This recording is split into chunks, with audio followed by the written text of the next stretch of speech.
Thank you. Georgia voters will return to the polls on Monday when early voting starts for the two runoff races. You've heard over and over by now that the outcome is going to determine the balance of power in the United States Senate. It will set the tone for the start of the Biden-Harris administration.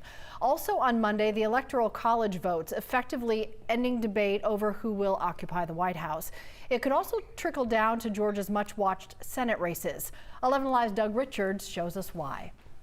Both Democratic U.S. Senate candidates rallied downtown in a race where the dynamics could very well change next week. The sense that you wake up in the morning with a sense of purpose. Raphael Warnock was with Jon Ossoff at this downtown rally to launch a weekend-long campaign tour of the state.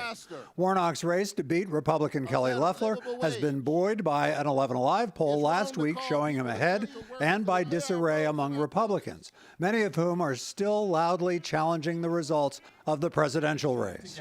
Some of them have suggested boycotting the Senate race, which fueled the design of one Democratic button maker. Senator Perdue should apologize. He should acknowledge the result of the election, and he should return to the work of the people. Senator David Perdue, along with Senator Loeffler, has supported Trump's challenge of Georgia's presidential election. But with the state capitol preparing for a Monday meeting of the Electoral College, some Republicans are hoping that challenge may lose some of its steam next week. That